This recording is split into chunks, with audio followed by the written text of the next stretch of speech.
positive vibes. Make today amazing. Today is Sunday and I'm off. Yesterday was Saturday, obviously, and I was off.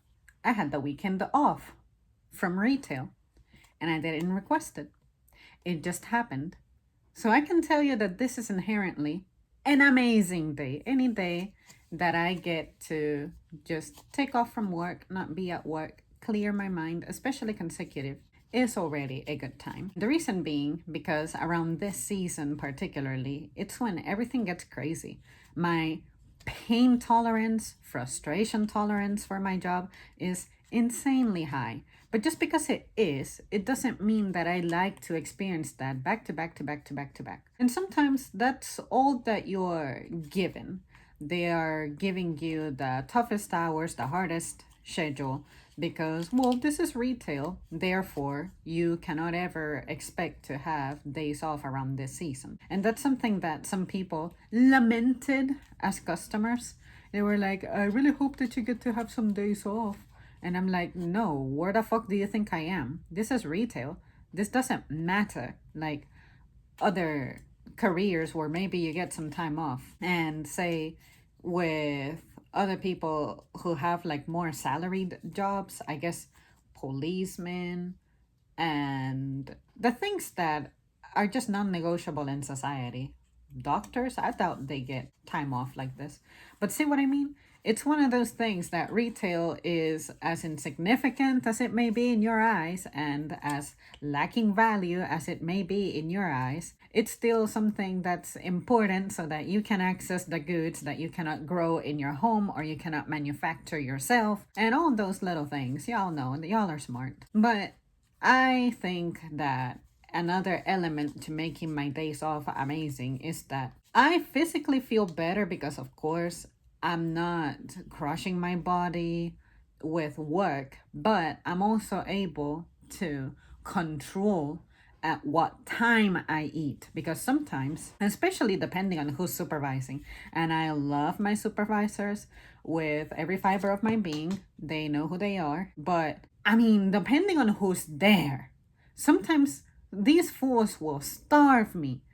Why do I go on my 30-minute break when I return from that break, I only have an hour left to go home, an hour left before my shift is over? Now, unfortunately, there are some others that have the opposite issue, and I think this one is even worse than letting me starve. But the worst one is when you send me on lunch a little too early. Therefore, my breakfast nibble is still like processing in my gut, and now you're sending me to eat. And my problem is if I eat at lunch while I'm still full from breakfast, that mess is gonna weigh me the fuck down because I'm gonna get bloated as shit and I'm going to feel not very good. But I also cannot afford to skip lunch because I will definitely get violently hungry by the time that, I don't know, say half an hour or an hour after my lunch is over. If I skip it, I'm going to feel like my stomach is eating itself, and then I'll feel my gut is like gurgling up my chest. I fucking hate that. I really do. When I'm at home, of course, I only eat when it's time to eat and practically when I have earned my food. And that's usually when I record any food reviews that I may have pending because I know that as soon as I finish recording, I'm going to get on my little treadmill for an hour at high intensity, and then I will also do a little bit of lifting, a little bit of stretching, and I know that at least I will either burn off that meal or burn off most of it, and then I would have room to eat another one. And if it's one of those days in which I can go to work out 2 times in a day, then great, I'm settled for. But work just burns a gigantic hole in my schedule. It's just bad for me because I'm part-time and they try to give me long ass shifts. I'm like, the whole reason for part-timing is for you to have shorter shifts. But here I am getting long shifts per day. I'm being pushed as a full-timer, but I just get the extra day off in the week. which is still better than the full-timer situation. But when I evaluate how I feel, evaluate my body, evaluate my breakdown, and come home and see that I don't have the same benefits and income as a full-timer, and I forgot to mention, I'm only like 3.5 hours away in a week to hit full-time territory, I get fucking mad. And that's why it's just very easy for me to have an amazing day when I'm off.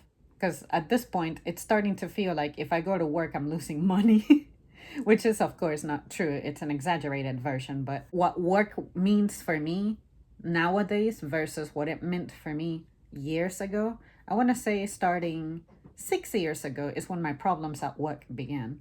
Then I'm definitely not bringing as much home despite my like 70-cent wage increase every year. I'm not bringing much home to show for it.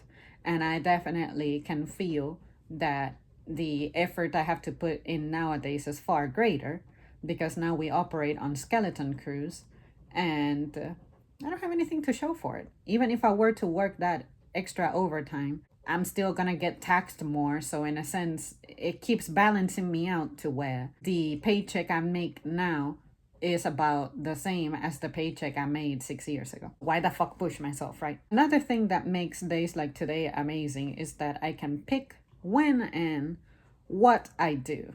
And for instance, housekeeping, I can start doing a little bit of that and not feel like, oh my God, I just drank something. I have to rush and scramble and get everything cleaned up.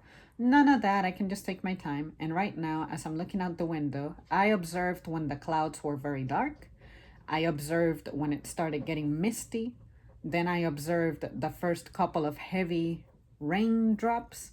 And now I finally saw like the rain curtain beginning. Those little things, I even get to be more aware of my surroundings. Sometimes at work, I'm like, okay, I came in, it was all rainy and thundery and all that shit, and you get so invested in work that even though you have a window by the front door, then you still miss out on what the weather update was. I just don't like when something absorbs me too much. Another thing that's amazing about Sundays is that it's usually the day that my boyfriend and I have designated to do our stuff. Like he's not doing side stuff, I'm not doing side stuff. And we usually get dinner in the evening. And yeah, we just take it from there. We usually end up coming back and watching movies. That's always a peaceful, relaxing, easy, resting time. I'm a very simple person. To me, what's amazing is to feel peace, and my definition of peace is not just, oh my God, the absence of conflict and challenges and demands and all that. To me, what peace is wherever I'm at, I can be content. I'm fine. But if I'm somewhere where I'm thinking about, I'm ready to go, or I gotta be at so and so place after this and that and the other, like that whole going back and forth, it's stupid. That doesn't make me feel peaceful. Of course, the people present, you're not going to be able to mesh well with everybody. You're not meant to be meshing well with everybody. And I have more peaceful times when I get to interact or hang out with folks who are compatible with me. Those who are not compatible with me and they end up somehow interfering in my personal life, that's when I freak the fuck out. But at least I can say that doesn't happen often. But I feel like when it does happen, it never happens at a good time. Well, that's it for me, honestly, on this one. Thank you so much for tuning in.